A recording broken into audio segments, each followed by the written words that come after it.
très content maintenant de recevoir Monsieur David Guiraud. Comment vas-tu? Ça va et toi? Oui, bon, tu as pu, on a pu tous voir, hein, je pense, le dernier meeting de Madame Pécresse, qui clairement s'aligne complètement sur le discours de Monsieur Zemmour. Et oui, bonjour Nadia, bonjour chers auditeurs. Aujourd'hui c'est mercredi, hein. Mercredi c'est analyse, hein. On va analyser cette roue libre, hein, comme tu l'as dit, de Valérie Pécresse. Une roue libre sur tous les domaines, hein. La forme, le fond. On est sur de la roue libre en 3D, là, on est sur de la 3 dimensions. On est sur une glissade pentue, sur un dérapage en immersion totale lors de son dernier meeting. Alors, contrairement à ce qu'elle sous-entend, voire même ce qu'elle ordonne, on ne se privera pas une seule seconde de la joie délicieuse de se moquer d'une candidate aussi réactionnaire. Et oui, nous allons parler de féminisme aussi dans cette chronique, parce que c'est un sujet. Mais on va commencer quand même avec ce monument de malaise. Regardez donc cette vidéo.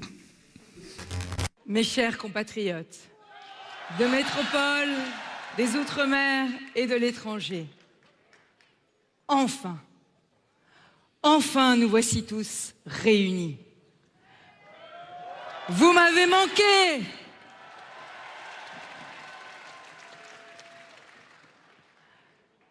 Merci à la magnifique équipe de France qui m'accompagne.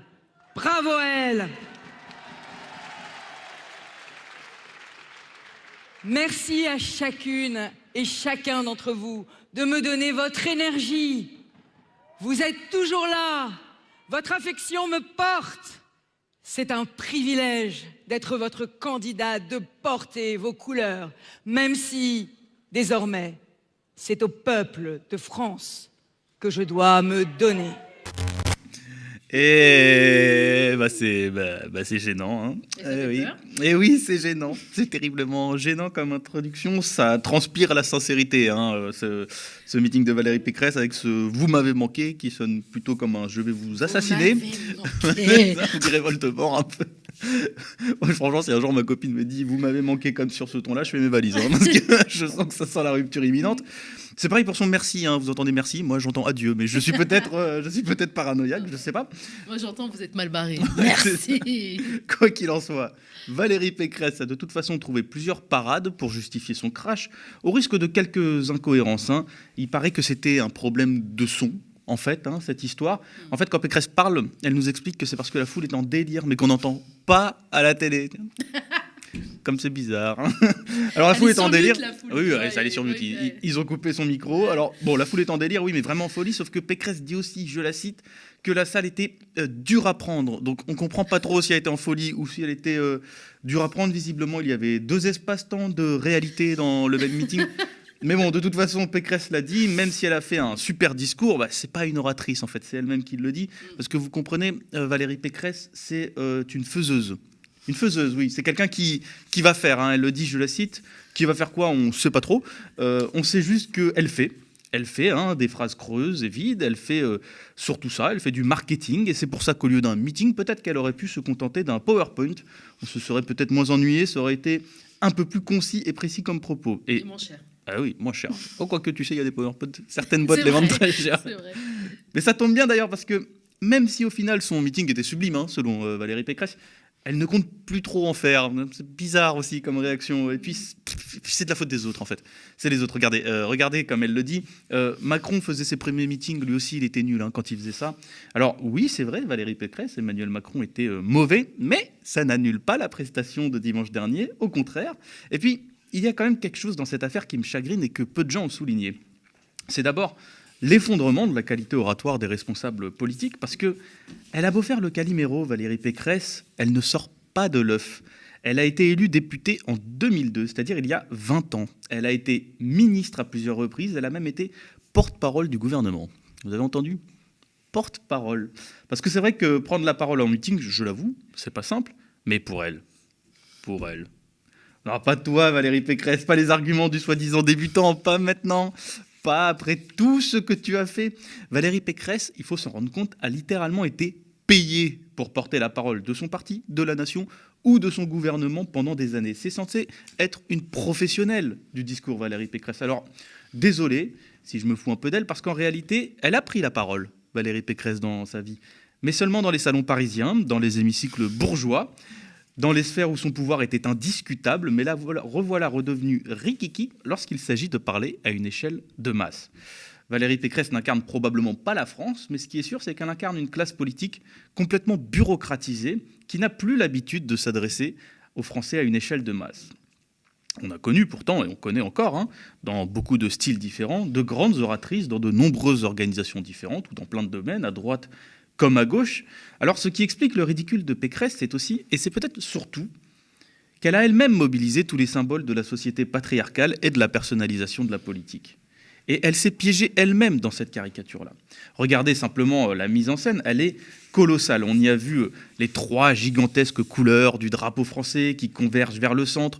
Le message est tout sauf subtil, on va se le dire entre nous. La ficelle est très grosse, elle est obèse même. Qui est au centre de ce drapeau français ? Valérie Pécresse, mimant bras grands ouverts la posture fantasmée du général de Gaulle. Et toute l'attention, de fait, se concentre sur elle, sur son corps.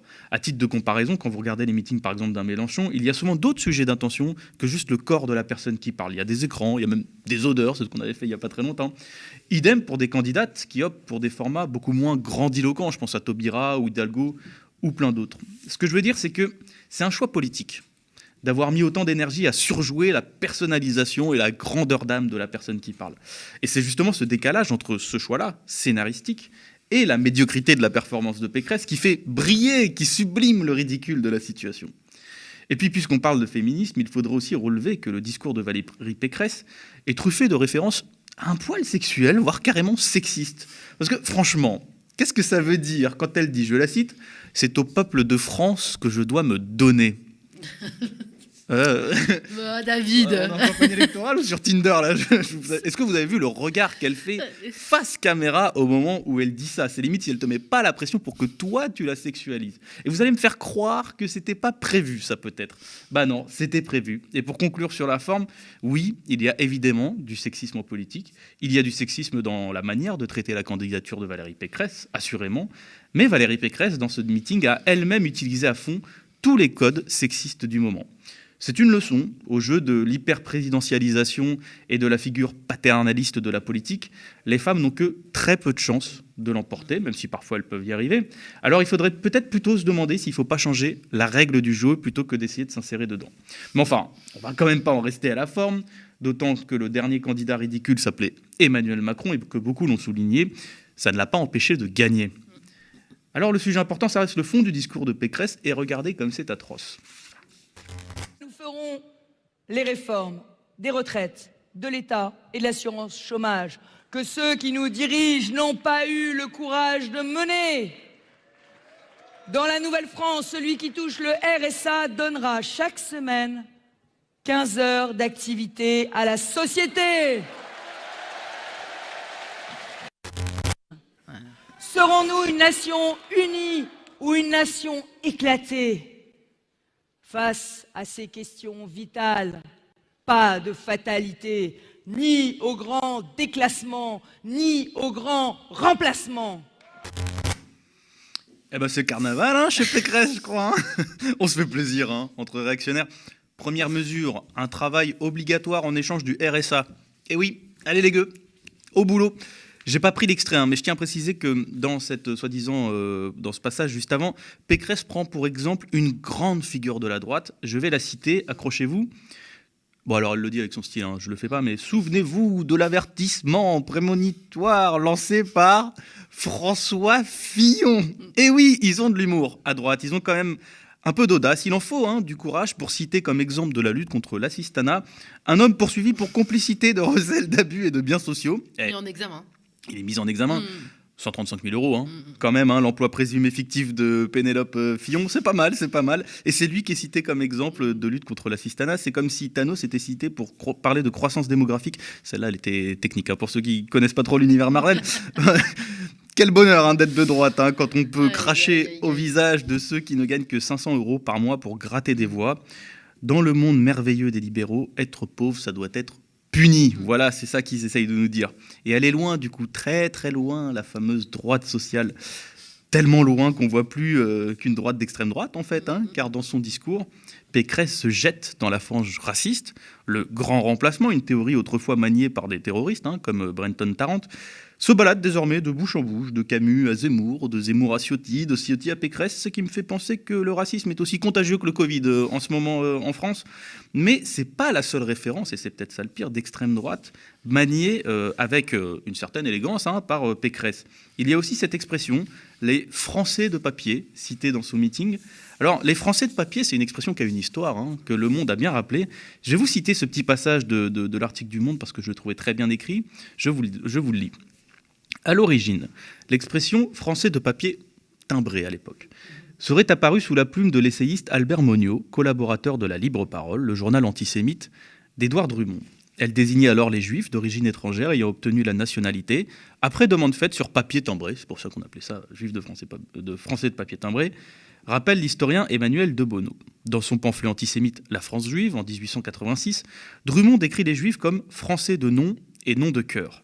Charles Maurras, père du nationalisme intégral et de l'Action française, critique dans La Cocarde, qui existe encore d'ailleurs, La Cocarde étudiante, je ne sais pas si vous connaissez, journal dirigé par Maurice Barrès en 1894, ce morceau de papier qui est un diplôme de naturalisation. Et il présente les Français comme la proie de tout barbare, de tout métèque, à qui il plaira de se donner la peine d'entrer chez eux. Voilà pour le Monde. Et depuis, on a Jean-Marie Le Pen, le bien connu, qui a beaucoup popularisé cette expression, ce qui, il y a 30 ans, faisait vomir tout le monde, est devenu malheureusement banal en France. Mais bon, en bon réac, les Républicains ne s'arrêtent pas là. Pécresse voulait ainsi, durant la primaire, revenir sur le droit du sol, un des fondamentaux de la culture française. Elle continue à promouvoir d'ailleurs des peines plus fortes dans ce qu'elle nomme les quartiers criminogènes, en voulant créer une justice de classe. Au final, dans ce meeting, on retient une chose, c'est surtout que l'extrême droite a gagné la droite. C'est triste, c'est inquiétant aussi, mais bon.